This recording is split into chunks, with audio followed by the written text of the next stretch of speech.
la sœur Anna Isabelle. Je suis ici présente pour vous présenter un nouveau projet. Mais avant de vous présenter ce nouveau projet, je vous présente un débat. Donc je suis ici avec quelques sœurs chrétiennes et nous voulons vous parler sur la femme. Donc on va avoir des discussions sur l'attitude de la femme, sur la présentation de la femme, donc la femme chrétienne. Donc je vais laisser par la suite chacune d'entre elles se présenter, elles vous diront leur prénom, elles vous diront de quelle église elles viennent et elles salueront peut-être leur pasteur si elles ont envie. Et si elles ont un projet à donner, quelque chose, elles peuvent également vous présenter, vous donner les liens de leur page. Donc les filles. Bonjour à tous, moi je m'appelle Ima et je viens de l'église Bon Pâturage. Bonjour à tous, alors moi je m'appelle Chévervie, je prie également à l'église Bon Pâturage et je suis la fille du pasteur Paul.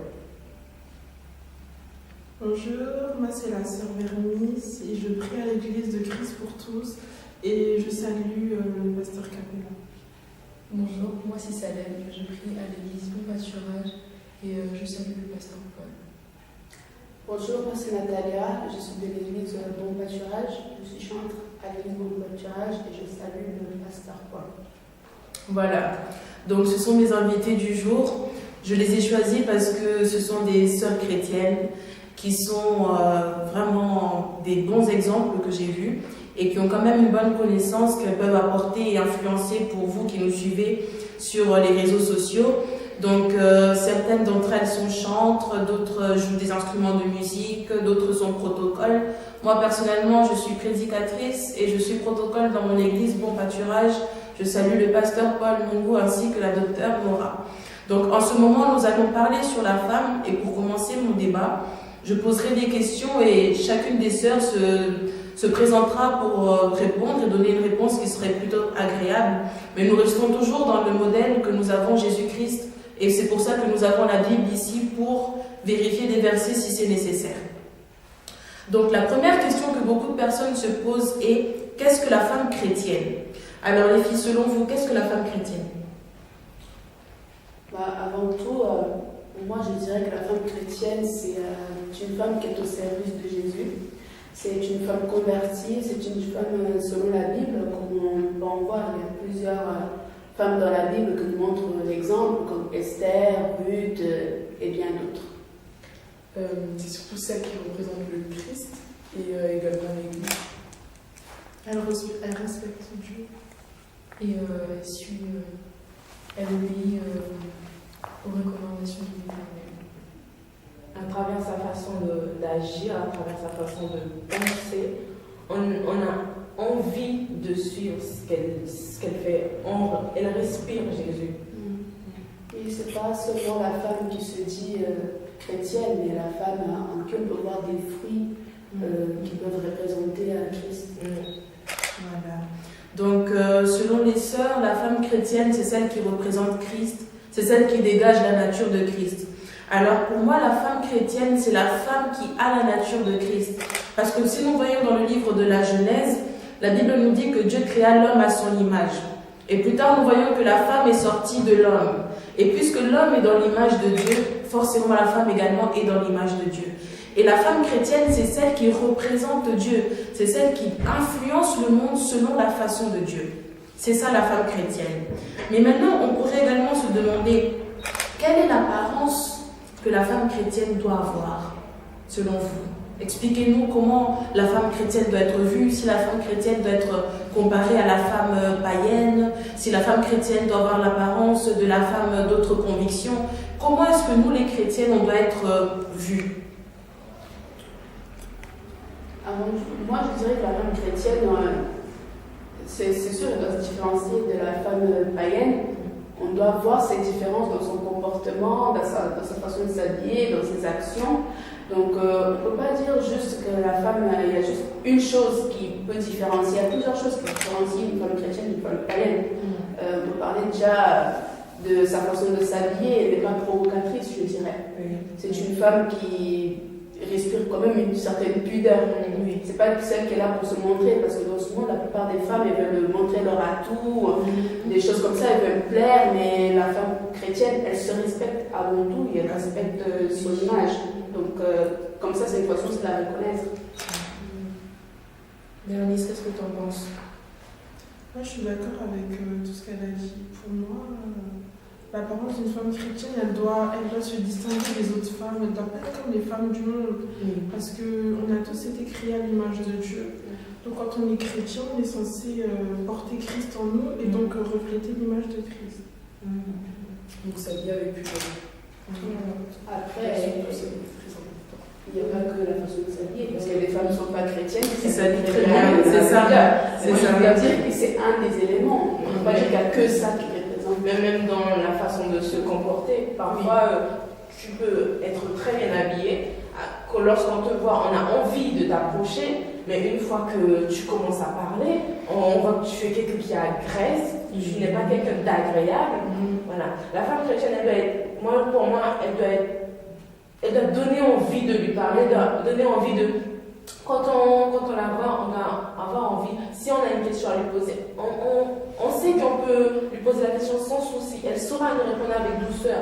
Et surtout que si elle n'a pas la réponse, elle saura nous indiquer qui pourra avoir la réponse, mais sans problème. Elle ne va pas chercher à forcément nous insulter ou voilà. Il n'y a pas quelqu'un qui va te répondre d'une façon que tu n'auras plus envie de retourner vers elle. En fait. Elle est douce parce qu'on prend l'image de Jésus. Il était doux, c'était pas une personne agressive. avoir une certaine façon de parler Et c'est vraiment l'image de Jésus parce que Jésus, les gens ils étaient attirés par lui, vraiment. Et donc voilà. Surtout à propos de l'apparence, parce que on ne peut pas dire que la femme chrétienne doit être la plus belle de toutes. On ne parle pas juste de l'apparence extérieure, bien sûr, on parle de l'apparence intérieure, parce que là on vient de dire qu'elle doit s'habiller bien, qu'elle doit quand même refléter une certaine pudeur. On a parlé aussi de la douceur, donc c'est vraiment un ensemble de choses. C'est pas juste l'extérieur. Donc moi je serais d'accord avec ce qu'elle vient de dire. La femme chrétienne n'est pas censée être celle qui est plus attirante physiquement. Parce que je vais prendre un verset, si vous pouvez prendre dans 1 Samuel chapitre 16 verset 17, je vais vous le lire. L'apparence extérieure n'est pas principalement celle qui doit compter pour nous. Donc 1 Samuel 16 verset 17. Donc je vais lire au nom de Jésus. Mais l'Éternel dit à Samuel, ne prête pas attention à son apparence et à sa grande taille, car je l'ai rejeté. En effet, l'Éternel n'a pas le même regard que l'homme. L'homme regarde ce qui frappe les yeux, mais l'Éternel regarde au cœur. Donc la femme chrétienne n'est pas la femme qui est la plus belle, qui a les habits les plus chers, n'est pas la femme qui a le parfum le plus cher. Mais la femme chrétienne, c'est celle qui reflète Christ extérieurement et intérieurement.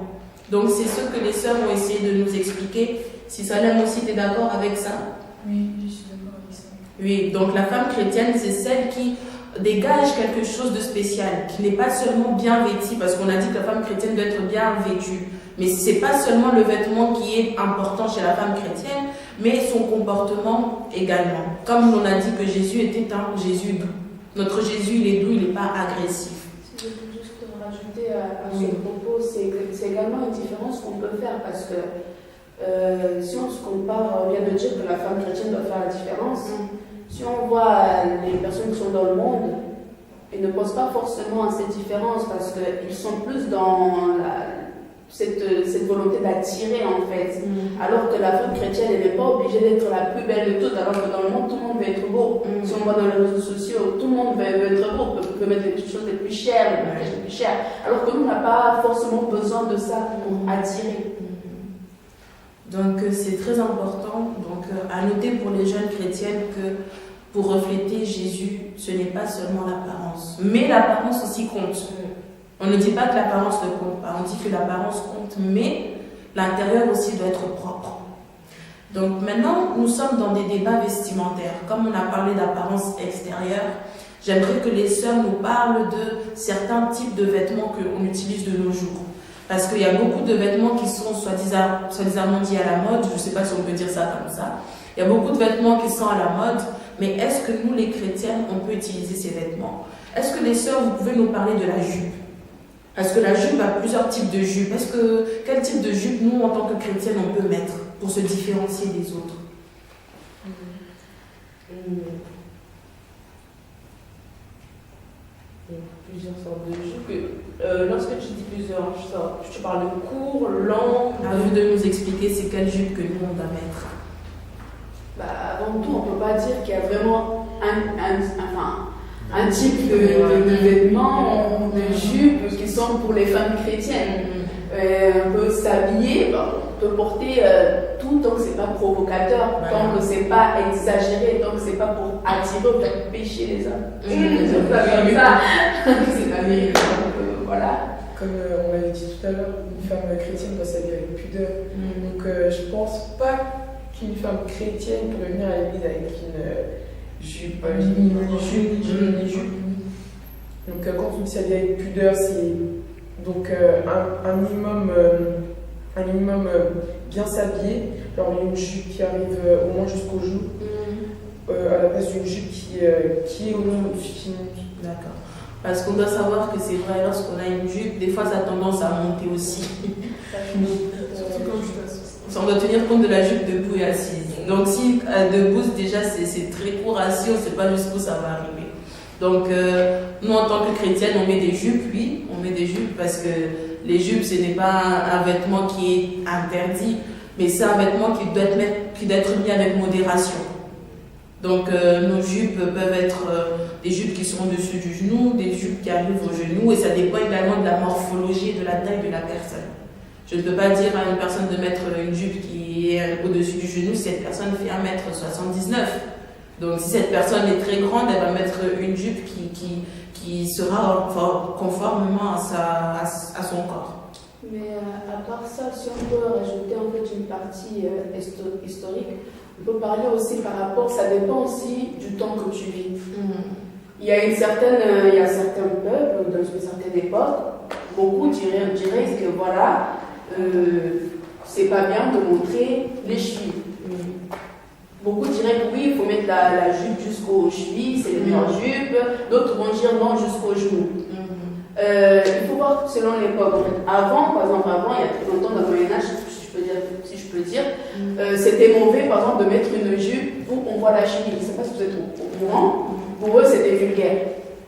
Mais aujourd'hui, si on nous voit avec une jupe qui va jusqu'au genou, les gens ne vont pas trouver ça choquant. Mais dans une certaine époque, c'était choquant. Donc, il faut aussi tenir compte de l'endroit où tu es, du temps, en fait. Parce que les mentalités changent avec le temps. D'autres vont trouver certaines choses choquantes, d'autres non. Après, il faut vraiment prendre tout ça en compte, en fait. Oui, c'est vrai. C'est très important de savoir également prendre en compte ces facteurs-là. Parce que notre objectif, c'est quand même d'être des femmes qui sont respectables à la vue également. Parce que comme on a dit, on est dans une génération, dans une époque où on aime vraiment beaucoup attirer, on aime mettre notre corps en valeur parce qu'on pense que l'extérieur, c'est ce qui compte le plus. Et c'est dommage pour les personnes qui pensent comme ça. Parce que si l'extérieur est mis en valeur, mais l'intérieur n'est pas beau, comme on l'a dit tout à l'heure, ça ne sert vraiment à rien. Maintenant, le débat également qui circule beaucoup ces temps, c'est les leggings.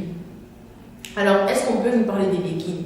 Comment est-ce qu'on doit mettre les leggings? Si les leggings on met, si on ne met pas, vous mettez, expliquez-nous comment vous vivez avec les leggings. Les leggings, moi je trouve pas ça trop vulgaire. Les leggings, moi j'en porte, mais quand c'est trop moulant et que ça montre vraiment tes formes, ça peut être aussi provoquant, mais je trouve pas ça trop interdit pour une femme chrétienne. Du moment que c'est pas, ça fait pas montrer tes formes ou tes parties, voilà. Moi personnellement, des leggings, franchement ça dépend. Quand par exemple tu veux courir, tu veux faire du sport, moi je trouve que c'est plus je peux pas venir moi personnellement je peux pas venir en leggings à l'église.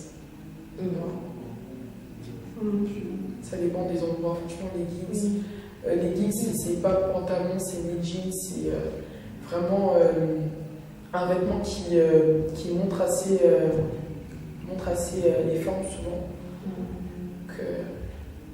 D'accord, donc maintenant, est-ce qu'il y a un endroit spécial pour mettre un legging? C'est ça la question. moi je pars à partir du moment que, personnellement, à partir du moment que tu peux pas mettre quelque chose à l'église, tu pas ne le mets mettre. pas dehors. C'est ça. Pour moi, C'est c'est ça la ça. question. Pour moi, à partir de pourquoi à l'église et pas dehors. Tu vois. Après, c'est personnel. Moi, je pense que ça dépend comment tu portes la chose. Si tu mets par exemple une robe longue et tu mets un legging en bas parce que tu as froid, je sais pas, ou si tu mets avec une tunique, tout seul vraiment, on est d'accord que c'est quelque chose de très moulant. C'est comme ça, C'est un collant en fait. Hein. Ouais, c'est collant transparent, voilà. Donc très moulant. C'est toujours comment. Tout dépend comment on porte. Hein. Pour moi, ça dépend. Quelle impression tu veux donner quand tu mets un legging? Est-ce que c'est pour provoquer? Est-ce que. Personnellement, ça dépend comment tu le portes. Moi, je trouve que ça peut être seulement adapté à faire du sport. Parce qu'il y a certains sports où il faut mettre un leggings pour être à l'aise. Sinon, Comme à l'école, les sinon, enfants tu peux sont dans l'obligation pratiquer. que des joggings. Mais quand ça devient une tenue vestimentaire, Parce que très souvent, le legging est utilisé pour le sport et non Ouais, pas voilà. pour à la base, quelque chose de spécial. C'est toujours choquant. Quand vous courez dans la rue, les gens doivent courir avec vos leggings au bateau. Tu vois ce que je veux dire? Moi, c'est ton t-shirt que tu mets pour aller courir. Voilà, c'est ça. C'est oui, si tu Ouais, as un c'est- t-shirt, ça ne pas des formes, des Moi personnellement, les leggings, si je mets pas une tunique, un t-shirt qui est long, je l'évite. Même personnellement, je ne me sens même pas bien dedans. J'ai l'impression que ma circulation du sang, ça circule plus. Surtout quand ton legging, c'est une taille vraiment qui est bien au-dessus de la tienne, ça va pas. Moi, je peux pas dire que c'est un vêtement interdit. C'est un vêtement que l'on peut mettre, mais avec modestie. Tu peux mettre ce vêtement-là, mais ça dépend de la façon que tu vas te présenter avec ce vêtement-là et ton intention quand tu mets ce vêtement-là. Parce que lorsqu'on met un vêtement, on doit savoir également l'intention qui suit. Parce que certaines personnes font exprès vraiment de mettre ça, de venir dans des assemblées avec des leggings, alors qu'elles savent que c'est pas bien.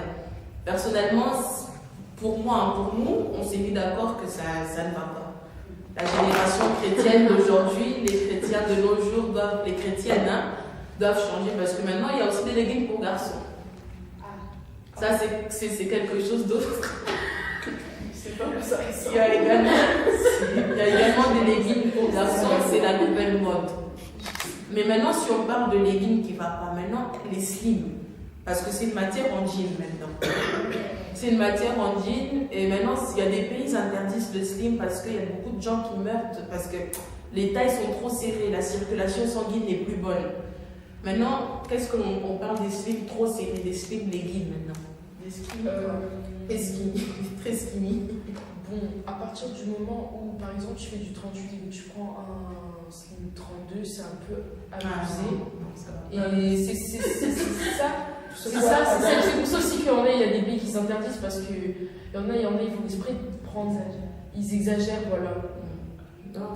Moi, les slim, c'est comme un jeans ou un pantalon. Tu prends un jeans adapté à ta taille. Tu vas pas prendre un jeans plus petit, d'abord plus grand. Non, tu prends un slim, un pantalon, un jeans adapté à ta taille. C'est pour ça qu'ils appellent ça trop serré. Parce que... Oui, ça, c'est le choix des personnes. Oui, personne. Je ne crois pas que la chose en elle-même elle fait du mal. Peut-être parce Non, que les gens peuvent mettre la taille. Parce qu'il y a des pantalons ou des jeans qui sont censés être longs, enfin, c'est pas trop dangereux, je trouve. Après, pour moi, les leggings, moi, c'est la même chose. Ça peut être la même chose. Après, la différence, c'est la matière. Donc, la matière qui sera un peu slim va moins être. C'est déjà pas moulant. C'est pas aussi moulant que le legging. Le legging, c'est vraiment la matière collante. Mais bon. Un slim, c'est quoi en fait? C'est quoi exactement? Est-ce que c'est. le skinny te sert vraiment. Dès que tu rentres du coup, ça prend ton corps. Voilà. Ça prend ta. C'est comme si c'était un pantalon moulant. Voilà. Ah, c'est vraiment comme un legging quoi. Oui, Mais sauf que c'est un. C'est un peu moins. Moi, je suis contre les leggings. Moi, je peux les aussi. Mais est-ce que ça marque aussi comme le legging? Oui, justement, c'est ça le problème. En fait, c'est comme si on cherchait à nous tromper, quoi. En faisant mettre un legging, en faisant croire que c'est un jean. En fait, Ils changent juste le nom, en fait. C'est- Ils changent juste le nom pour nous avoir. Donc, vraiment, c'est quelque chose de très intéressant à savoir parce que beaucoup de jeunes chrétiennes, surtout dans les derniers temps, on n'a pas de débat comme ça où on parle de ces sujets-là. dans les groupes des jeunesses également, on ne parle pas vraiment beaucoup de tels sujets. Donc c'est important de suivre des sujets comme ça parce que c'est des sujets qu'on ne trouve pas partout. Maintenant, le sujet qui est très frappant, donc depuis 2016-2015, il y a une nouvelle mode qui est sortie, qui est revenue, c'est la mode de crop top. Donc, comme dans les stars, les télévisions, on voit des crop tops partout. Les chrétiennes, maintenant, s'ils se disent, on va mettre des crop tops, le ventre, c'est qu'une partie du corps comme la main, il n'y a pas de souci. Mais est-ce qu'une chrétienne, vraiment, doit venir se présenter? Parce que lorsqu'on met quelque chose d'homme, on doit considérer comme si on met aussi à l'église. Hein. Donc, est-ce qu'une chrétienne peut vêtir un crop top, se présenter au milieu de son assemblée et se sentir à l'aise? Est-ce que c'est bien? Avant de ça, ma question, je voulais aussi, parce qu'il y en a peut-être qui ne connaissent pas le mot crop top. Ah oui. Crop top, c'est des t-shirts en fait, qui sont assez courts, qui montrent tout le ventre. Qui montrent tout le ventre.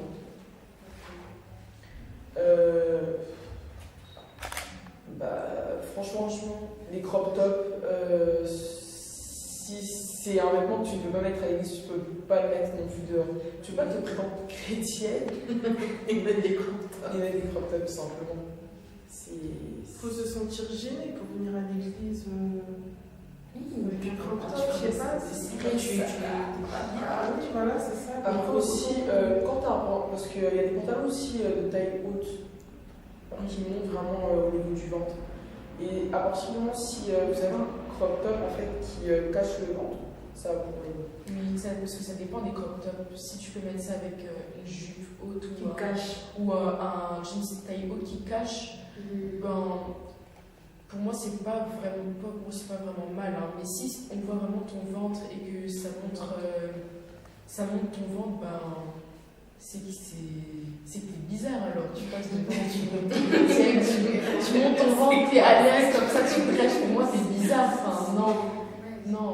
Une femme chrétienne doit respecter son corps, ne pas le dévoiler comme ça. En plus devant des chrétiens en public. Pour moi, une chrétienne, c'est pas bizarre. Le problème, c'est pas devant les chrétiens, devant les païens. Mais devant le monde aussi. Parce que c'est pas l'église, on s'habille bien dehors, on montre notre image de nous extérieurement. La femme chrétienne doit donner l'exemple, donc elle ne peut pas se dévoiler comme ça, montrer des parties de son corps avec. Donc pour moi, non. Et puis quel intérêt? Quel intérêt? L'objectif. Même si c'est beau, bon, moi personnellement, je trouve pas ça Mais il y a beau. des modes qu'il faut suivre. Il y a des modes que oui, ça dépend comme tu le portes. Parce que si tu portes avec la poudre, c'est inadmissible. C'est pas possible. Non, c'est pas possible en tant que mes sœurs, s'il vous plaît. Ça, c'est pour vous. Si vous êtes en train de regarder ça, c'est parce que Dieu vous a ramené jusqu'à ce lien, vous a ramené jusqu'à cette vidéo. Oubliez les crop tops. Les crop tops, si tu veux mettre avec quelque chose qui cache, et puis un crop top, c'est un t-shirt. Donc, il vaut mieux acheter un t-shirt que gaspiller ton argent pour acheter un crop top. Même si tu as un crop top, mets-le d'une façon, ça devient un t-shirt. Change ton crop top en t-shirt, qu'on ne voit pas ton ventre, qu'on ne voit pas, non, ça doit être quelque chose qui est quand même bon, décent. C'est comme si tu vas te présenter devant ton père et tu te présentes en crop top. Où est le respect, la décence que tu es en train de montrer? C'est pas bien.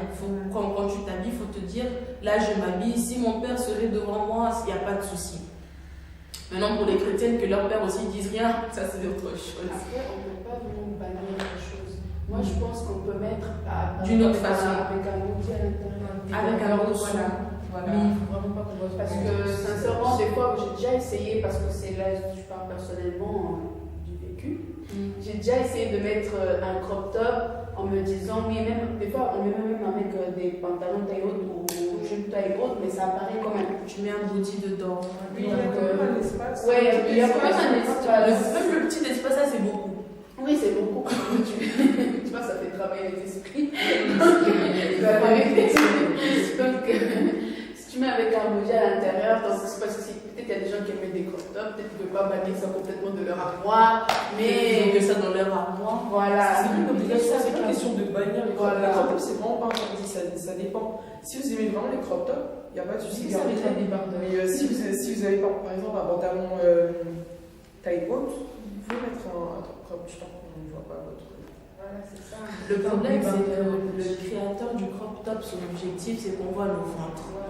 Donc lorsque tu le mets, il y aura toujours un moment où tu vas vouloir t'étirer, on va voir ton ventre. Donc le mieux c'est vraiment tu mets un body dedans, ou tu mets une ceinture, quelque chose de gros qui va cacher le petit espace là. Surtout à l'église, les sœurs. On voit beaucoup d'églises de réveil où l'esprit te prend directement, tu lèves les bras, on voit. Non, s'il vous plaît. Ne nous obligez pas à vous ramener de panne. Venez vous-même bien vêtu d'une façon que si l'esprit vous prend, vous êtes toujours bien. Donc c'est quelque chose à bannir, mes sœurs, avec un bon conseil, oubliez ça, c'est pas bien. Donc maintenant, les autres débats qui ne sont pas encore bien résolus, que nous aussi on va essayer d'en parler, c'est le maquillage. Donc maintenant de nos jours, on dit que la chrétienne ne peut pas se maquiller, la chrétienne ne peut pas mettre de bijoux, la chrétienne ne peut pas se coiffer, la chrétienne ne peut pas mettre de parfum, la chrétienne doit être comme Ève dans le jardin d'Éden. Maintenant, mes sœurs, est-ce que vous pensez que la chrétienne doit être comme si elle vient de naître aujourd'hui, ou est-ce que la chrétienne doit aussi se mettre en valeur? Pour moi, si une chrétienne se sent au cerveau naturellement, elle peut rester comme ça. Hein. Mais une chrétienne aussi peut se mettre en valeur, comme certaines femmes dans la Bible, comme Esther, elle se mettait en valeur avant de se présenter devant le roi. Donc, je pense pas qu'on n'ait pas le droit à se maquiller ou ne pas mettre de bijoux. Pour moi, une femme chrétienne peut se mettre, a le droit de se mettre en valeur. Et si elle n'en a pas envie, elle reste naturellement. Donc voilà. Chacun son choix, mais après, dire que, parce que des fois, il y a des choses que les gens disent, c'est même pas écrit dans la Bible, c'est écrit nulle part. Et en fait, c'est des idées des hommes, en fait. Jamais on a vu dans la Bible que Jésus était venu sur terre, il a dit aux femmes d'arrêter de se maquiller, d'arrêter de faire ça. On n'a jamais vu ça quelque part. Donc, certaines choses, c'est des hommes qui le disent, et tout le monde veut suivre ça. Dès que quelqu'un dit oui, se maquiller c'est mauvais, on doit être comme Adam. Dans ce cas, pourquoi on ne reste pas tous dénudés aussi? Pourquoi on met de parfum aussi? Pourquoi on se lave sur des vêtements naturels? Donc c'est du n'importe quoi. Personnellement, je pense que c'est du n'importe quoi. Mais il y en a qui sont dans l'extrême. Ils disent que la douche, c'est pas bien. La sœur chrétienne ne peut pas mettre de déodorant. La sœur chrétienne ne doit pas sentir bon parce que ça va attirer les gens. Est-ce que c'est normal qu'on puisse avoir une mentalité comme ça en tant qu'enfant de Dieu? Nous qui voulons refléter Dieu. Dans la Bible, on peut pas. Dans la Bible, c'est très clair. On voit la façon dont Marie utilise parfume le Seigneur. Donc je ne comprends pas les gens qui disent le parfum c'est interdit, c'est se laver c'est interdit. Ou comme ça contredit fortement ce qui est écrit dans la parole de Dieu. Pour le maquillage, ça dépend. Tu te maquilles parce que tu as envie d'embellir un peu ton visage, ou tu te maquilles pour que les gens puissent te regarder. Voilà. Ça dépend, tout dépend de la façon dont tu te maquilles.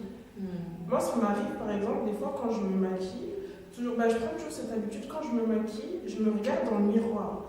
Et des fois, je me sens pas bien, alors je diminue. Si je me sens pas bien, je diminue. Parce que je me dis, je me maquille pas pour séduire. Le maquillage est fait juste pour embellir, mais c'est pas... Ou pour quand on veut se doucher ou se laver, c'est interdit. Non. Il y a des moments où il faut arrêter parce qu'on voit quand Marie de Magdala ramène du parfum dans la tombe du Seigneur. On voit comment elle parfume le Seigneur. Donc, ces paroles-là, c'est un peu contre la Bible, je trouve. C'est très contradictoire. Et Dieu n'aime pas la saleté, donc je comprends ça, pas. Non, moi je pourrais pas. Non. Après, ce corps-là, il a besoin d'être pris en charge. Peut-être un jour, quand on sera des corps spirituels auprès de Dieu, oui, on n'aura pas besoin de se toucher, de se maquiller, etc. Mais là, le corps-là, il a besoin de prise en charge. Au bout d'un moment, je trouve que c'est trop ça. C'est exagéré. Il faut vraiment exagéré. exagéré. Il faut sortir de cette optique. Parce que. Après, s'il y a des chrétiens qui supportent les odeurs comme ça. Le but, c'est que les personnes qui disent ça ne supportent pas aussi les mauvaises odeurs. Donc, vous ne supportez pas les mauvaises odeurs, vous voulez que la femme sente mauvais. Mais pourquoi seulement la femme? Oui, Maintenant, pourquoi Vu les hommes, ils connaissent plus le parfum. On va voir comment ça va sentir. Non, ça sent Parce que Dieu, le Saint-Esprit, il est propre. Voilà. Le Saint-Esprit réside dans des endroits propres. Le Saint-Esprit, il veut la propreté. Même nous voyons quand Ruth elle reçoit les conseils de sa belle-mère, elle lui explique comment est-ce qu'elle doit se préparer avant d'aller vers Boaz. Maintenant, comment est-ce que nous, on va s'approcher vers Jésus? On va venir à l'église en train de sentir mauvais, en train d'être sale, c'est pas mauvais. Même comme les filles, on parlait de Marie qui ramenait des huiles de bonne odeur qui étaient très chères. En plus, la parole elle précise que sur le coup que c'était vraiment cher. Donc on voit vraiment comment l'odeur était vraiment forte alors. Parce que plus normalement le prix est cher du parfum, plus le parfum tient longtemps et il est plus efficace. Maintenant le corps il doit être entretenu proprement. Parce que même en tant que chrétienne, tu veux impacter le monde, mais quand les gens ils te voient, tu ressembles à quelque chose à dénigrer. On doit quand même te représenter. Oui, c'est une mauvaise image de nous. L'odeur, ton apparence, comment tu t'es arrangé, c'est ça aussi qui attire les gens. Si vraiment tu es mauvais, Dieu n'avait pas qui voient que tu es une femme chrétienne. Donc c'est important ça aussi. De plus, il faut rajouter, parce que là on est en train de parler de propriété du maquillage, ça n'a rien à voir. Après, il y a des filles qui n'aiment pas se maquiller. C'est leur droit, elles ont le droit. Elles ont le droit de ne pas vouloir se maquiller. Après, nous, on ne va pas être là en train de leur pointer du doigt ou leur obliger à se maquiller. C'est pas une obligation de se maquiller. Après, c'est un choix. On a le droit de. Voilà. Après, il y a quelque chose qu'il faut aussi tenir en compte parce qu'il y a certaines personnes qui aiment se maquiller parce qu'ils ne se supportent pas sans maquillage. Ça aussi, c'est une mauvaise. Il faut s'accepter avant de vouloir se maquiller. Parce que j'ai déjà vu un proche qui m'avait conseillé ça. Avant de vouloir se maquiller, il faut te demander déjà, est-ce que tu te trouves belle telle que tu es? Parce que si tu ne te trouves pas belle telle que tu es, tu commences à te maquiller, à te maquiller, à te maquiller, à te maquiller. Là, ça prouve que tu es vraiment complexé, alors que Dieu veut qu'on s'aime tel qu'on est. Là, tu vas chercher à vouloir modifier ton apparence. Voilà. Parce que tu vois beaucoup de femmes qui se maquillent, ils chargent simplement, on les reconnaît même plus. Oui, c'est voilà, tu essaies de cacher ce que Dieu a fait. Alors que normalement, le maquillage c'est pour embellir. C'est pour s'embellir, voilà. On peut même dire se mettre en valeur. En valeur, oui. C'est ça, c'est quelque chose de très important. On doit savoir que le maquillage, ce n'est pas là pour transformer le visage. On voit les nouvelles tactiques de maquillage qui changent les vies des gens. Donc on voit les photos d'avant-après. On voit les photos avant, la sœur ressemble à A, après la sœur ressemble à B. Donc la sœur, c'est plus la même personne. Le maquillage, c'est pour apporter quelque chose de plus beau. C'est pas pour changer la création de Dieu. Parce qu'on ne peut pas aller dans les extrêmes non plus. C'est de même, lorsque nous nous habillons pour nous embellir, le maquillage, c'est exactement la même chose. Après, si ça devient un moyen pour cacher tout complexe, là, c'est vraiment pas bien. S'accepter premièrement naturellement, c'est plus important. Si je peux rajouter, on peut dire que le maquillage, on pourrait dire plutôt que c'est pour se mettre en valeur plutôt que de s'embellir, parce que personnellement, moi je trouve que tout le monde est beau. Après, peut-être personnellement, je peux dire, oui, cette personne elle n'est pas mon goût. Mais je ne peux pas dire qu'elle est moche, parce que quelqu'un d'autre va la trouver belle. Mais vraiment mettre en valeur ce qu'on a déjà, donc c'est pas mauvais que vous disent que c'est mauvais le maquillage, c'est pas bien. Beaucoup sont dans l'extrême en fait. Beaucoup sont trop dans l'excès, comme non, tu n'as pas envie de te maquiller, non. Si la femme chrétienne a envie de s'embellir, on va pas rester seul, parce qu'on va pas ça. On va pas se laisser pendant des mois, enfin non, il faut arrêter les extrémités là. Je ne sais pas si est-ce qu'on va parler de ça aussi par rapport au péché. Ah, c'est ça, on est dans le sujet. Parce que là, le sujet, c'est le maquillage, les bijoux. Mais avant de passer au mèche, il faut qu'on parle des bijoux. Parce que certains disent que non, les bijoux sur la femme chrétienne, c'est mauvais, sinon elle ressemble à une païenne. On doit savoir que dans la Bible, les grandes reines qui sont passées, les grands rois qui sont passés, ils portaient des bijoux. Lisez bien le livre d'Esther. Lorsque Esther est préparée avant d'être amenée vers le roi, elle est préparée avec des vêtements de soins, avec des bijoux tout propres, parce que c'était une reine. Nous aussi, en tant qu'enfants de Dieu, en tant que personnes qui représentent la nature du Christ, nous sommes des rois, nous sommes des reines, nous sommes des princesses, nous sommes des princes. Voilà pourquoi représenter Dieu avec des bijoux, ce n'est pas mauvais. On a le droit parce que notre nature nous le permet. Normalement, c'est nous qui avons le droit de mettre des bijoux pour vraiment montrer notre nature royale que nous on a. Ce n'est pas quelque chose de mauvais. Moi, je trouve pas ça mauvais. Les bijoux, franchement, si une femme a envie de mettre des bijoux, bah, elle en met. Une femme chrétienne a envie de mettre des bijoux à l'église, elle en met. Et si elle n'a pas envie, elle n'en met pas. Enfin, pour moi, c'est pas quelque chose d'interdit. C'est pas quelque chose sur lequel tu mets un enfer. C'est pas parce que tu mets un bijou qui s'allie des régniers du royaume des cieux, du trône de l'éternel, que c'est bon, on va rester. Je ne sais même pas pourquoi les gens pensent ça. En fait, puisque ça sort cette idée que les bijoux c'est mauvais. Peut-être, je sais pas, je me pose la question qui a dit ça, que tout le monde commence à se suivre. J'ai une question. Les piercings, ça fait partie des bijoux? Les piercings, ouais. Ah, les piercings, ça c'est... Bon, parlez-en des piercings, je vous laisse là.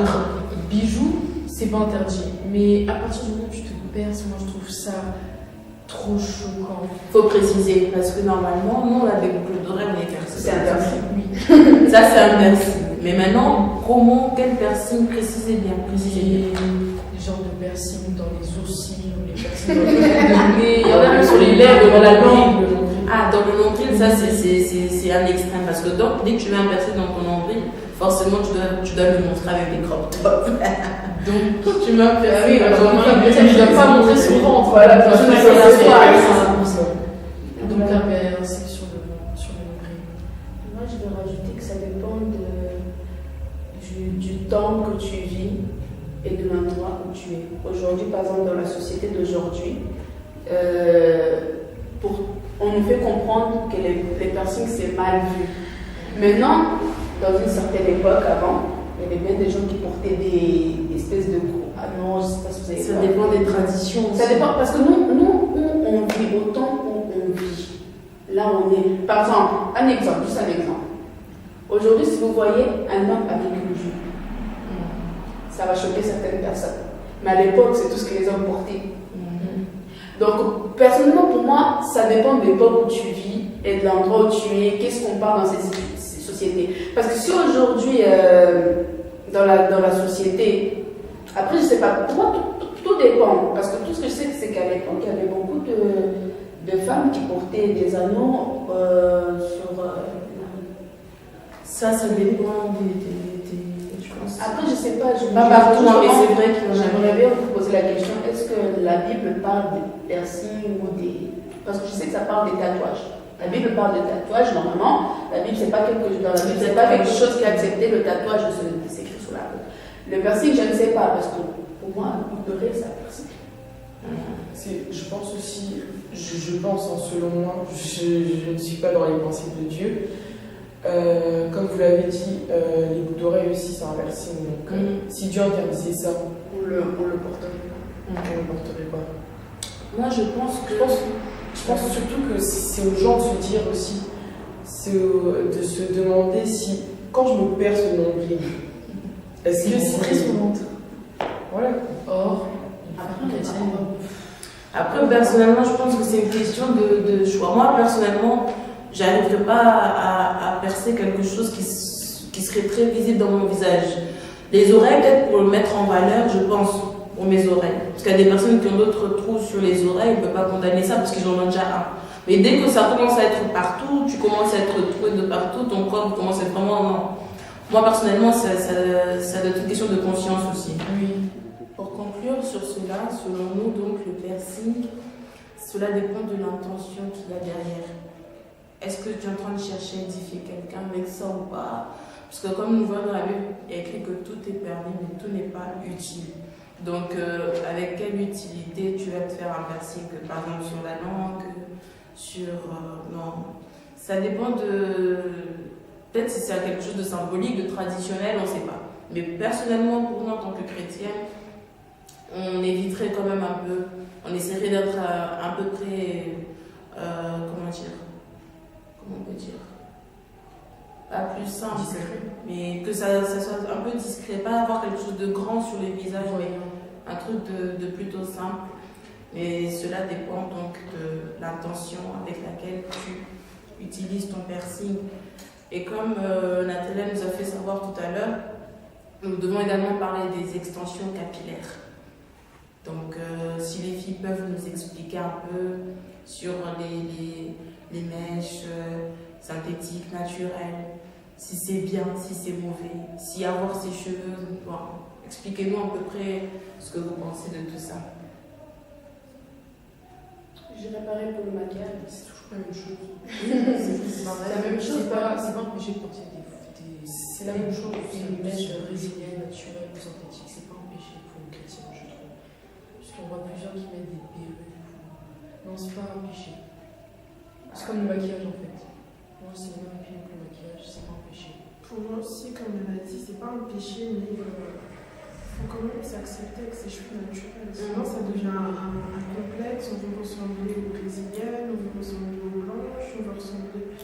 Non, ça doit juste rester un accessoire à la vie, c'est tout. Surtout que nous, les noirs, on n'est pas comme les blancs, genre nos cheveux. On a des cheveux vraiment frisés. Après, il y en a qui les gardent, hein. Il y en a qui aiment pas les mettre des tissages, des tresses, il y en a qui les gardent, mais c'est vrai que nos cheveux s'abîment assez vite. En fait, pour dire, il y a des personnes qui vont aimer être maquillées, il y a ceux qui ne vont pas aimer être maquillées, surtout pour nous qui sommes des femmes, tu peux avoir un conjoint qui aime que tu sois maquillée, tu peux avoir un conjoint qui n'aime pas que tu sois maquillée. Donc tout dépend de la personne. Après, comme je dis, pour moi les cheveux c'est comme les maquillages, c'est comme les faux ongles, tant qu'on y est, on pense des faux ongles, des faux cils. Normalement c'est pour se mettre en valeur. Mais après, par exemple, il y a aussi ceux qui ont été vraiment habitués de petits à mettre des faux cheveux par exemple. Il y a des gens que c'est pas du tout. Il y a des gens que ça va choquer qu'une personne mette tellement des faux cheveux, d'autres c'est peut-être normal, mais tout dépend aussi de la culture. Par exemple, moi, depuis petite, je suis habituée à mettre des faux cheveux, mais c'est pas pour autant que je n'aime pas mes cheveux. C'est pas du tout la même chose. D'autres, ils vont préférer être avec leurs propres cheveux, mais donc c'est une question de goût. Après, ça dépend de la personne. Oui, donc moi je pense que c'est aussi une question d'habitude et de tradition, je vais dire un peu. Parce que dans le côté africain, pour la femme de couleur noire, notre habitude c'est de mettre des rajouts, surtout que ça nous facilite. Parce que par exemple, pour celles qui étudient, qui vont à l'école, qui travaillent le matin, tout le temps coiffer ses cheveux, ça leur fait perdre peut-être beaucoup de temps. Et si elles ont déjà leur ajout, elles se réveillent, ça leur fera gagner un peu plus de temps. Surtout que la matière de nos cheveux n'est pas forcément la plus efficace pour la société d'aujourd'hui. Surtout une société qui est très agitée, très rapide. Mais ce n'est pas pour autant qu'on ne peut pas se voir sans nos cheveux. Donc on peut très bien sortir avec nos cheveux naturels. Il n'y a pas de souci. C'est pas une question de complexe en fait. C'est une question de beauté. De beauté et pour nos facilités aussi. C'est les deux. Donc c'est pas mauvais. C'est aussi un moyen de protection parce que quand on a les cheveux crépus, en hiver, nos cheveux sont très fragiles, très secs. Et on cherche des coiffures en fait protectrices. Et donc les tresses, ça fait partie des coiffures protectrices qui sont là aussi pour protéger nos cheveux. Voilà, c'est pas question de mauvaises intentions. C'est vraiment pour nous faciliter la vie, c'est vraiment parce qu'on a envie de s'embellir, ou voilà, c'est pas vraiment quelque chose de mal. Après, on ne peut pas rester que focaliser sur la femme noire. Il y a aussi des femmes blanches qui ont des extensions et aujourd'hui, au jour d'aujourd'hui, ça devient vraiment à la mode. Beaucoup en portent, donc on ne peut pas que se focaliser sur la femme noire. Donc aujourd'hui, ça a touché aussi la femme blanche. Donc voilà, on va dire. Donc, eux, on ne va pas dire que c'est le complexe. C'est donc. C'est la mode qui suit. Voilà, après ça dépend de la personne. Il y a beaucoup qui aiment, beaucoup qui n'aiment pas, qui vont dire que ça va abîmer leurs cheveux. Ça dépend vraiment de la personne. Donc, un peu j'ai souvent entendu dire que oui, les Brésiliens, c'est des choses qu'ils ne savent pas bien mettre parce qu'il y a des mauvais esprits dedans. Je ne sais vois. Bon, il y a beaucoup de choses qui ont été dites. Je ne vais pas dire que c'est faux. Il se peut que peut-être il y a des personnes qui ont fait des faux rituels avec des. Ça arrive. Comme tous les Mais produits. comme voilà. Même les vêtements, la nourriture, Tout c'est possible. Voilà, c'est c'est pour autant qu'on va acheter des habits. Il y a des habits aussi que certaines personnes aiment consacrer à certains rituels. Voilà. Nous, nos parents ont toujours appris à prier, avant de manger, avant de manger quelque chose. Donc, je ne sais pas si. Parce que j'ai pas entendu ce qu'elle a dit. Elle a dit que ses parents l'ont toujours appris à prier avant de quelque chose. Après, normalement, lorsque tu es enfant de Dieu, Dieu bénit ton nom et ton pain. Lorsque tu veux quelque chose, directement la marque du sang de Jésus que tu portes dans ta vie va sanctifier la chose. Et toute chose qui est mauvaise, ça ne t'atteindra pas. Et quand même, toujours mettre dans la prière toute chose que nous consommons, toute chose que nous achetons dans la société d'aujourd'hui, on ne sait pas ce qui se passe. Il vaut mieux toujours être prévenant et faire attention. Je ne sais pas si les filles ont quelque chose à ajouter sur ça. Je pense que tout a été dit. Oui. Donc maintenant, là, je vais arriver dans une autre question qui est également importante. De nos jours, beaucoup de personnes se sentent trop foncées et veulent changer de couleur de peau pour devenir un peu plus claires. Ou bien d'autres jeunes filles qui ont une carnation plutôt blanche vont mettre des autobronzants pour être un peu plus foncées. Maintenant, est-ce que nous, en tant que chrétiens, est-ce que c'est bien utiliser des produits qui vont changer nos carnations de peau, qui vont nous changer totalement, ou est-ce que c'est bien de rester, de garder la forme et la couleur à laquelle nous avons reçu de Dieu? C'est à parler. Les produits éclaircissants, ça peut avoir un côté mauvais parce que la plupart des femmes qui utilisent ça, c'est par complexe. C'est parce qu'elles sont trop foncées qu'elles ont envie d'éclaircir leur peau. Ou la plupart des femmes qui se sentent claires plutôt, elles ont envie de bronzer. Donc, les produits éclaircissants ou les produits bronzants, tout ça, ça peut avoir un côté mauvais, je trouve. C'est même très mauvais parce que ça peut avoir un impact sur ta santé. Moi, je sais en tout cas que les produits éclaircissants, ça peut des cancers, tout ça. Pour moi, c'est pas. Pour moi, les personnes. Après, ça dépend parce qu'il y a éclaircissant et il y a avec hydroquinone, sans hydroquinone. On va parler de éclaircissant, c'est-à-dire avec hydroquinone, où vraiment tu vas changer le ton de ta couleur de peau. Pour moi, c'est vraiment. C'est pas. Déjà, moi, je suis pas adepte à ça. J'aime pas ça parce que pour moi, c'est un complexe. J'ai déjà travaillé avec certaines femmes qui utilisent les produits éclaircissants et la plupart, elles le font pourquoi? Parce qu'elles veulent être plus belles. Moi, je suis pas d'accord avec ça. Oui, parce que aussi c'est changer comment Dieu t'a créé. Donc il t'a créé de cette couleur-là, toi tu veux changer. Donc c'est un peu changer la façon comment Dieu t'a créé. Je trouve que ça a vraiment un côté mauvais, ces produits-là. Beaucoup le font aussi, question de mode. Parce qu'ils ont vu ailleurs, du coup ils veulent devenir pareil. Donc c'est un peu dommage parce que chacun est tel qu'il est. Ce serait dommage de se dire oui, j'ai envie de ressembler à telle personne, j'ai envie de ressembler à telle personne. Donc c'est pas vraiment quelque chose de bien parce que déjà, à partir du moment que tu mets ça, c'est que tu es déjà complexé. Et lorsque tu mets ça, en fait, ça t'encourage à continuer. Tu veux toujours aller plus loin, tu veux toujours changer de plus en plus. On ne peut pas dire juste des produits éclaircissants parce que je vois aussi des maquillages, même du fond de teint. Il y a des femmes qui sont noires un jour, qui deviennent blanches un autre jour. À cause du fond de teint, quand elle a changé de couleur, on dirait que c'est quelqu'un d'autre. Donc là, c'est vraiment une question de complexe à revoir. Ça dépend, il y a des gens, comme moi c'est mon cas. Moi, ma couleur de peau, elle change souvent en fonction du temps. En été, je suis peut-être plus foncée, en hiver, je suis un petit peu plus claire. Mais après, les personnes qui mettent des produits, les personnes qui deviennent claires, foncées, parce qu'elles ne le sont pas de base à cause de ces produits-là, ça c'est autre chose. Mais après, il y a des personnes qui changent dans leur couleur de peau en fonction du temps. Dieu t'a fait comme ça, dois rester tel que tu es. Donc, on est toujours dans le débat des couleurs, de plus noir, plus foncé. On veut suivre la mode est d'être claire, la mode est d'être foncée. Donc, nous, on ne peut pas suivre la mode. Donc, pour arriver à cette question-là, question de la mode, est-ce que nous, les femmes chrétiennes, on peut s'abonner et suivre la mode telle qu'elle vient? La mode, ça.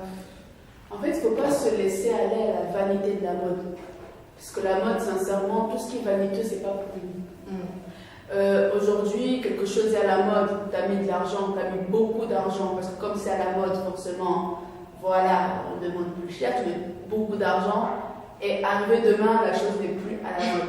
Ça dépend, on ne peut pas dire, bon, peut-être que j'ai été trop extrême en disant qu'on ne devait pas suivre la mode, parce que, on va dire, même le genre de pantalon, c'est des choses qu'on porte aujourd'hui, donc c'est à la mode d'aujourd'hui.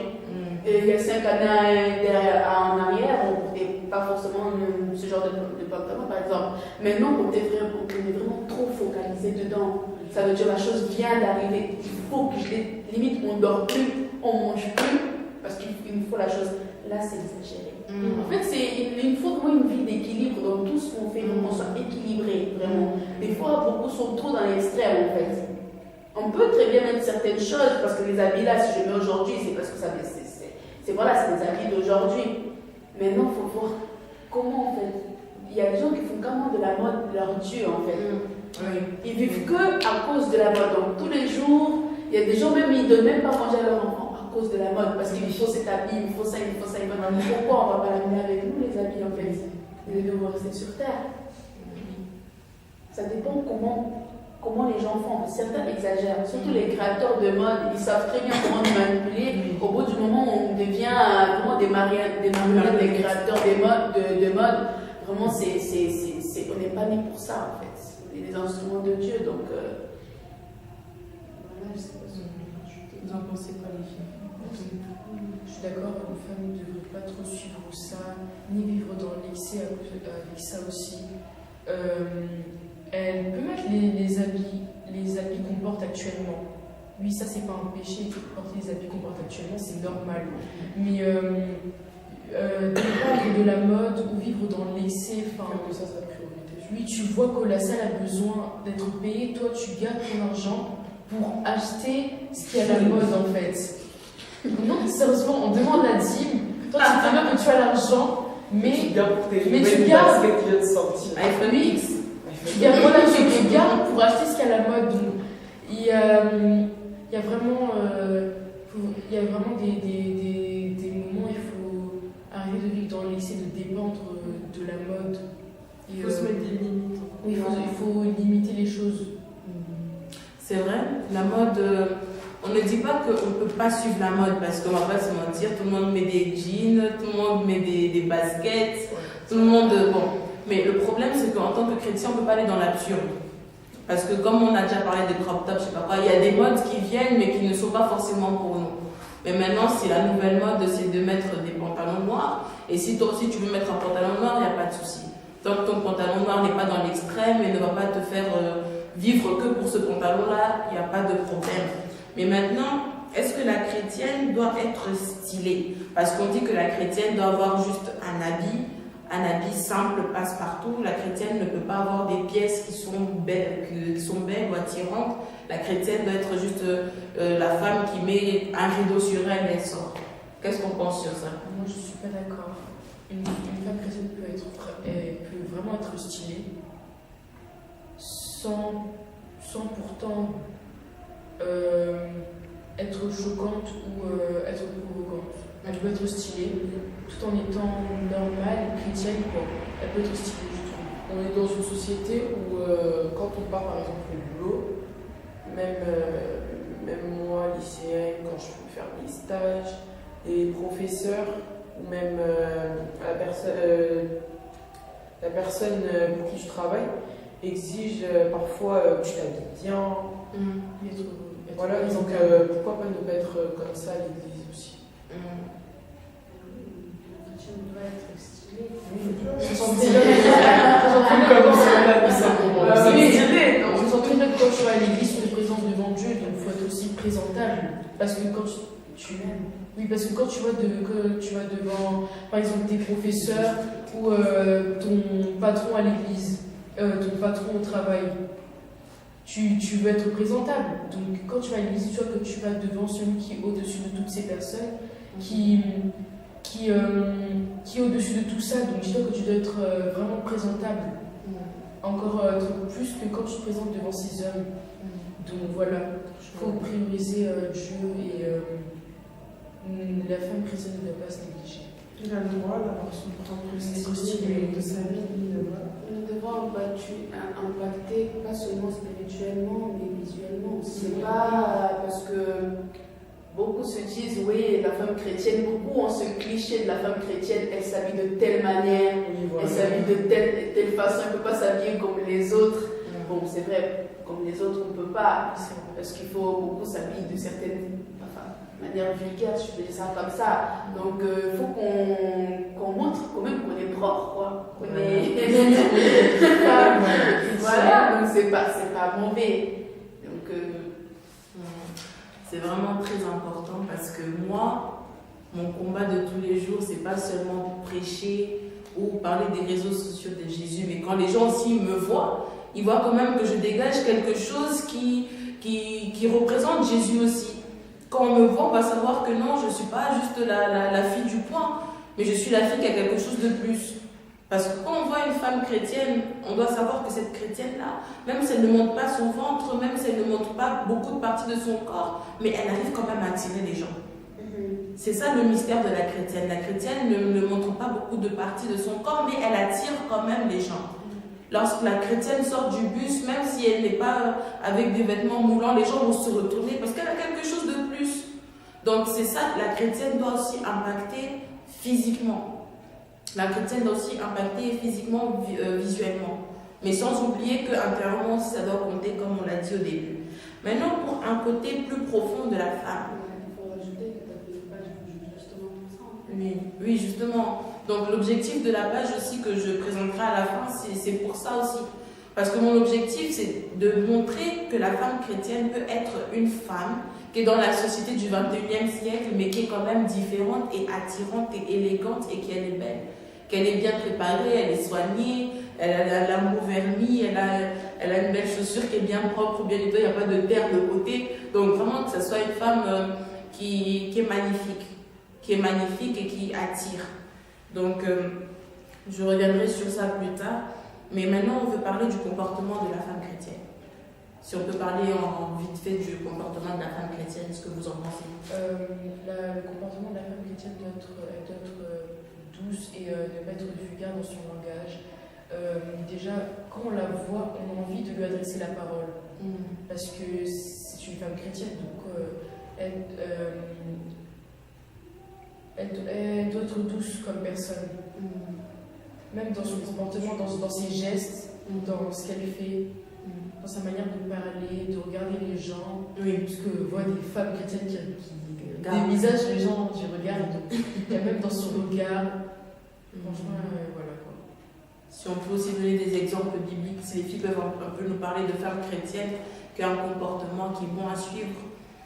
Déjà, avant tout, il faut tenir en tête que la femme, même qu'elle soit chrétienne ou pas chrétienne, tout le monde a les yeux rivés sur la femme en fait. À chaque fois que l'homme fait quelque chose de pas bien, ça passe. Même quand c'est la femme, en général, c'est un problème. Alors si on imagine encore plus la femme chrétienne maintenant, c'est vraiment qu'il faut vraiment qu'on ait un impact en fait, parce que nous, comme nous dit la Bible, en fait, on est le bonheur de l'homme. Voilà. C'est nous, donc ils attendent beaucoup de nous, ils nous regardent. Les gens veulent quand même que la femme puisse être exemplaire en fait. Oui. Parce que il y a beaucoup de choses que la femme peut faire, c'est pas pour dénigrer un homme, mais nous sommes l'aide de l'homme. Dieu nous a créés en tant qu'une aide pour l'homme. Donc ce que je veux dire, c'est pas vraiment pour dénigrer. On arrive à faire beaucoup de choses. Donc en fait, on a toujours les yeux rivés vers nous. En fait, on s'attend que la femme chrétienne s'habille bien, parle bien, soit à droite et tout ça, mais qu'en même temps, elle puisse prendre soin d'elle, puisse prendre soin de ses enfants, puisse prendre soin de son mari. En fait, on attend beaucoup de nous. Donc, ça ne devait pas être un poids pour nous déjà depuis. C'est pas un poids, nous sommes nés pour ça. Dieu nous a créés pour être comme ça. Mais en plus de ça, au niveau vestimentaire, au niveau du vocabulaire, c'est très important qu'on puisse être exemplaire. Si l'exemple qu'on t'a démonté, je dirais à Ruth. C'est une femme qui était travailleuse. Maintenant, c'est pas une femme paresseuse. Voilà, ne fait rien. C'est pas. Parce qu'aujourd'hui, les femmes du monde, ils se disent quoi? L'homme va travailler, moi je reste à la maison, je fais rien, il va ramener l'argent. Égalité homme-femme. Beaucoup disent ce genre de choses, alors que Ruth, c'était pas comme ça. C'était une femme qui travaillait. Et je crois que c'était une femme. Moi, pour ajouter sur Ruth, c'est vraiment une femme que j'aime beaucoup dans la Bible. Parce que lorsqu'on lit vraiment l'histoire de Ruth, on voit que ce qui a attiré Boaz, c'est pas la beauté de Ruth, c'est pas l'apparence de Ruth, mais c'est parce qu'elle était travailleuse. Il a dit, mais c'est qui cette femme qui travaille comme ça beaucoup? Donc, ta façon de faire, d'agir, c'est ce qui attire aussi. C'est pas seulement l'apparence, mais comme on dit, Ruth aussi, c'est une bonne femme parce qu'elle était travailleuse. Chez la aussi, peut nous en parler un peu de quelqu'un d'autre si elle veut. Moi, je suis du même avis. Moi, c'est exactement comme Andrea, c'est Ruth aussi. Donc, son côté un peu travailleuse. J'ai vraiment aimé. C'était aussi Esther. Esther dans la Bible. Esther qui était vraiment une femme respectueuse, soit envers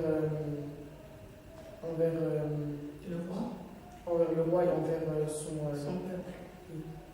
Quelque chose qui me marque aussi par rapport à ces deux femmes, je ne sais pas si vous avez remarqué cette chose, c'est qu'avant d'aller voir leur époux ou leur futur époux, que ce soit pour Esther ou Ruth, à chaque fois ils se sont préparés avant. Oui.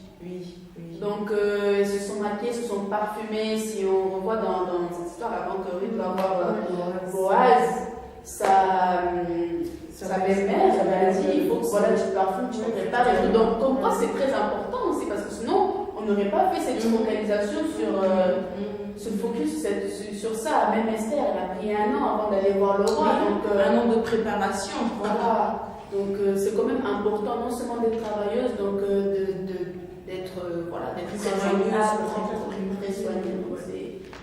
Voilà. En fait, c'est la femme, on peut dire, la femme c'est vraiment je ne vais pas dire la chose parce qu'on est pas tellement dessus. La femme, elle met en valeur l'homme. Oui.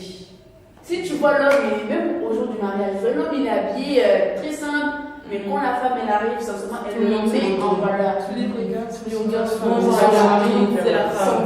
C'est la femme. C'est la femme. Tous les gars, en plus l'homme, il se sent vraiment, il y a une certaine fierté, c'est du ça c'est ma femme. Donc voilà. C'est vraiment très important les filles d'avoir un bon caractère, un bon comportement en tant que femme, d'impacter également à côté de vous en tant que femme. Maintenant, la question qui est très importante également, qui pour moi est plus importante que toutes ces questions, c'est comment on peut parler de la chrétienne et Dieu? Comment on peut définir la chrétienne et Dieu? Ça, c'est une question qui est vraiment très importante pour les jeunes filles qui nous suivent, même pour les jeunes, pour les mamans. La chrétienne et Dieu, qu'est-ce qu'on peut dire de la chrétienne et Dieu? La chrétienne et Dieu, si on peut voir au jour d'aujourd'hui comparé au jour d'avant dans la Bible, au jour d'aujourd'hui, cette relation entre Dieu et la chrétienne elle a beaucoup évolué. Dans le sens où, si on va dans la Bible, oui, il y avait des femmes qui prêchaient déjà par rapport aux femmes qui prêchaient. Il y avait peu de femmes, même si on avait, il n'y en avait pas beaucoup. Aujourd'hui, on voit que cette relation a vraiment évolué. Elle a évolué. Beaucoup de femmes prédicatrices. Les femmes se lèvent. Voilà, les femmes prêchent, les femmes sont en action aujourd'hui. Les femmes sont réveillées. Donc ça, c'est vraiment en global, avec Dieu. Mais voilà, la chrétienne, la femme chrétienne, elle doit prier pour sa maison, elle doit prier pour ses enfants, elle doit prier pour elle-même, elle doit avoir cette intimité avec Dieu. C'est très important, l'intimité d'une femme et Dieu. Parce que cette relation est très importante. Si on va dans une maison, ou même en général, les femmes, elles sont très attirées envers Dieu. Même dans les églises, on voit des fois, il y a plus de femmes que d'hommes. Les femmes, elles aiment. Donc, ils ont vraiment une intimité que je pense qui est très différente de celle des hommes. Moi, je ne peux pas savoir parce que je ne suis pas un homme, je ne suis pas dedans. Mais ce que je vois, c'est vraiment une forte intimité entre Dieu et l'homme. Et surtout lorsque c'est la maison, la femme, même si aujourd'hui, on dit que les tâches doivent se partager, c'est l'homme et la femme qui tiennent à... Non, pour moi, c'est personnel, je redis que c'est personnel.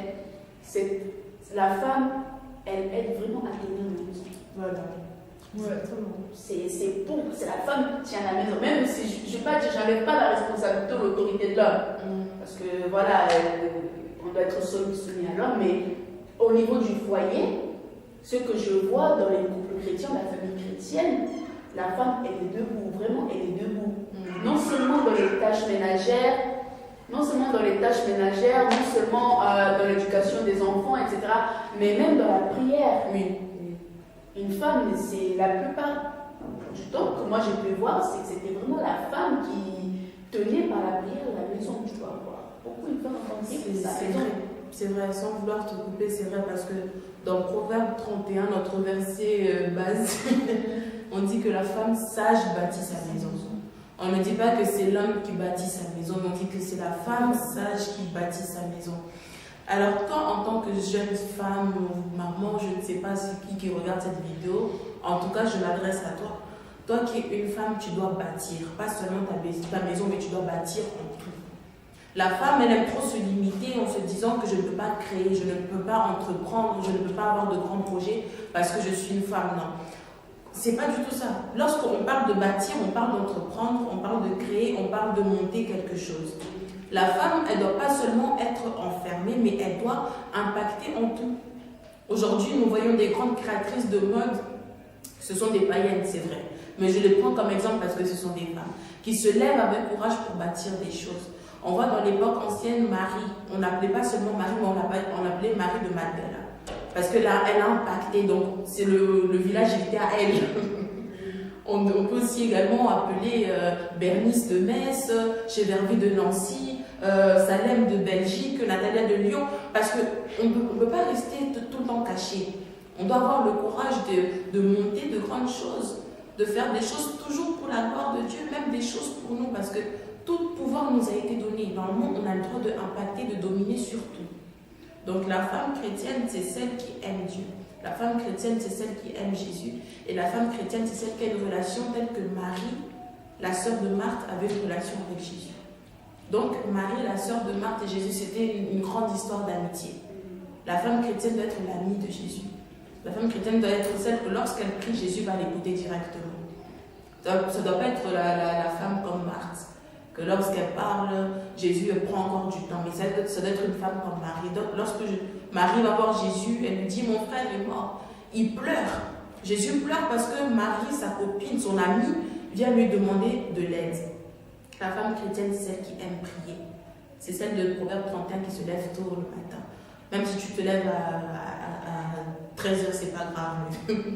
Tant que tu pries, tu gardes toujours ce zèle avec Dieu, c'est très important. La femme, elle a une place très importante, que ce soit dans la société, que ce soit avec Dieu, que ce soit dans sa maison. Donc, il ne faut vraiment pas négliger le pouvoir que tu as en tant que femme. C'est très important parce que beaucoup négligent cette place de femme. Beaucoup se laissent aller dans la société d'aujourd'hui. Certes, c'est vrai que beaucoup se sont levés, vraiment, qu'ils sont plus que dans la prière, ils se lèvent, ils prêchent, ils annoncent la parole, vraiment. Mais beaucoup d'autres femmes aussi négligent vraiment cette place. C'est vrai. Femme, tu es très très importante, il faut que tu le saches. Tu as beaucoup de capacités, de valeurs envers Dieu, envers tout. Tu es vraiment très importante, tu es la pièce maîtresse du jeu. Donc c'est toi qui complète. La maman, la femme de l'homme, c'est toi. c'est le bonheur, t'es l'aide, donc Dieu repose sur toi. Donc même la femme, elle est représentée comme l'Église. La femme, c'est celle qui est l'Église, c'est celle qui doit être l'exemple. Donc la femme, elle est très importante. Maintenant, pour arriver vers la fin de notre petit débat, de notre petite conversation, j'aimerais que nous puissions parler de la femme qui entreprend. Donc on parle de la femme qui entreprend. Est-ce que la femme aujourd'hui doit créer des grandes choses? Est-ce qu'elle doit se mobiliser? Est-ce qu'elle peut parler de Jésus? Comment vous voyez la femme qui est active en fait? Comment est-ce que vous pouvez expliquer cette femme qui est active selon La vous? femme doit être active, oui. Une femme ne peut pas être paresseuse. parce qu'avec nous on parle de la femme, c'est la femme qui travaille, c'est la femme qui se lève, qui nourrit sa maison, c'est la femme qui s'exécute, qui agit. Elle ne peut pas rester sans rien faire. Immobilisée. C'est vraiment se mettre actif. Même une femme chrétienne. Que ce soit à l'église ou à la maison. Mais après, je tiens à rajouter, parce que quand tu as dit entreprendre, moi je pensais à entrepreneuriat. Ça aussi, Je ne sais pas si c'est toujours la même chose. oui, c'est toujours la même Parce chose. que, oui, une femme, on ne va pas dire qu'une femme ne devrait pas entreprendre, ça c'est faux, une femme peut le faire. Mais je veux dire, pour mon cas personnellement, il faut voir avec l'homme avec qui tu es. Parce que bon, on va dire oui, c'est trop de soumission, c'est vrai. Mais moi, personnellement, je n'oblige pas tout le monde à faire pareil. Parce que l'homme reste quand même responsable dans une maison. Dieu l'a établi ainsi. Au jour d'aujourd'hui, beaucoup disent que oui, non, il y a des lois qui sont sorties, etc., etc. Mais après, l'homme est censé aimer sa femme. Dieu veut que l'homme aime sa femme. Dieu le dit, Marie, aimez vos femmes. Maintenant, s'il veut mon bonheur, je crois qu'il me laisserait entreprendre. Mais si moi-même ne me laisse pas entreprendre, je ne le ferai pas. Et quand tu entreprends, au jour d'aujourd'hui, voilà le problème de la société. Beaucoup de femmes entreprennent et laissent de côté leur maison. C'est ça. C'est-à-dire que certains hommes, je comprends pourquoi ils n'acceptent pas, parce que beaucoup de femmes sont comme ça, ils commencent à travailler, ils commencent à entreprendre, etc. Donc sa vie, c'est dehors. En fait, on oublie les enfants, on oublie la maison, on oublie les... Certaines arrivent à faire les deux.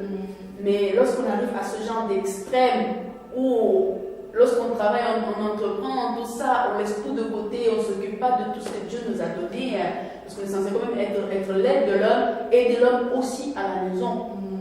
Donc, oui, la femme, elle peut entreprendre, c'est vrai, mais il faut vraiment voir après, est-ce que tu vas disparaître? Comment gérer ça? Est-ce que, surtout aujourd'hui, c'est travail. Même les dimanches. Donc, comment tu gères ça? Comment une femme, elle peut entreprendre.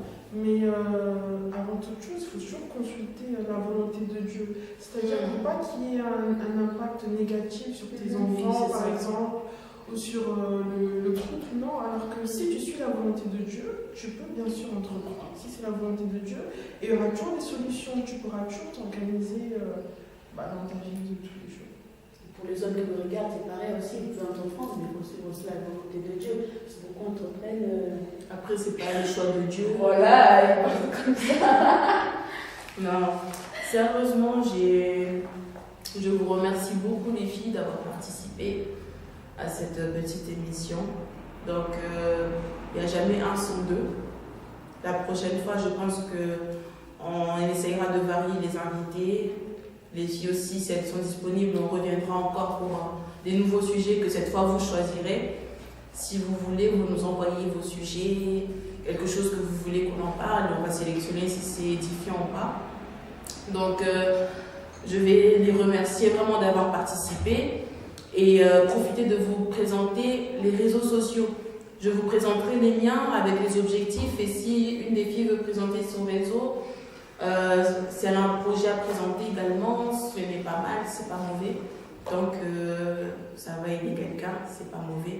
Même si juste sa page, même si c'est une page personnelle, c'est pas mauvais. Donc, des publications, des messages qui sont édifiants, pourquoi pas. Donc, moi, je présente un nouveau projet, c'est un blog internet qui est sur Facebook. Donc, le blog s'appelle a.na. Pourquoi ça s'appelle comme ça? Parce que c'est mon prénom. C'est mon prénom et de plus il est associé sur mon compte Instagram qui est un blog personnel également qui s'appelle Aspect Céleste. Pourquoi Aspect Céleste? Parce que Aspect c'est le visuel et Céleste c'est d'en haut. Donc moi j'essaie de représenter la chrétienne ici terrestre où on est avec un aspect qui est un peu plus élevé, avec quelque chose qui est différent et qui se démarque de tout ce qu'on a l'habitude de voir dans les blogs de tous les jours. Donc dans cette page-là vous trouverez des vêtements de tous les jours, comment est-ce que l'on peut se vêtir dans des occasions différentes. Vous trouverez également des vidéos, des petits tutos, des choses qui seront pas mal à être partagées. Et je mettrai également des petites émissions comme ça avec des personnes chrétiennes justement, qui auront quelque chose à apporter également. Et tout ça, c'est juste mes projets qui sont en question avec le visuel. Maintenant, j'ai un autre projet qui est à part, qui s'appelle Face à la tentation, que vous pouvez aller suivre sur Facebook, donc Face à la tentation, et Louange de David également sur Facebook. Donc c'est une page avec des vidéos, des sketchs que je prépare pour montrer aux chrétiens comment se prévenir lorsque la tentation vient dans nos vies. Ce sont des vidéos très édifiantes et j'oublierai pas de vous demander de vous abonner également à Rima Divine. Donc ce sont eux qui nous filment, qui s'occupent des filmages, tout ça. Donc avec et je remercierai également le pasteur Paul pour nous avoir prêté cet endroit qui est mon église Bon Pâturage. Donc je laisserai aux filles si elles veulent laisser leur contact, leur réseau, quelque chose comme ça. À vous les filles. Tout d'abord, je tenais à vous dire que si vous aimeriez nous suivre, puisque nous sommes aussi sur Facebook, donc c'est Bon Pâturage. Et n'hésitez pas à vous abonner aussi à la chaîne YouTube Rima Divine pour ne pas manquer d'événements, de prédications, etc. Voilà. Ah oui, bon, je pourrais rajouter que moi je suis dans la page Reçois la grâce, qui est une page en fait qui permet aux gens de connaître un peu la Bible, aux personnes qui ne connaissent pas certaines histoires, qui ne connaissent pas certains événements dans la Bible. Et c'est fait pour édifier en fait. Édifier et faire connaître la parole de Dieu, surtout à ceux qui n'ont jamais entendu parler de Dieu, surtout à ceux qui ne connaissent pas qui est Dieu, qu'est-ce que la Bible et tout ça. Donc voilà, ça va vous édifier. Donc je pense que c'est bon. Nous avons présenté l'essentiel. J'espère que cette vidéo va être une vidéo qui va également impacter sur votre vie en quelque chose, parce que je sais que le Saint-Esprit n'est pas là pour rien. Lorsque le Saint-Esprit est présent, il est là pour toucher les cœurs. Je pense que cette vidéo va édifier quelqu'un. Je pense que cette vidéo va transformer la vie de quelqu'un. Et je compte sur vous pour partager cette vidéo avec vos proches, pour partager sur les réseaux sociaux, sur WhatsApp, partout, pour faire vraiment défiler cette vidéo et faire comprendre à la jeunesse chrétienne qu'on est debout et on est là pour apporter quelque chose et notre soutien à la jeunesse. Donc, mes sœurs, mes frères aussi, si vous regardez la vidéo, il n'y a pas de souci. Que Dieu vous bénisse fortement.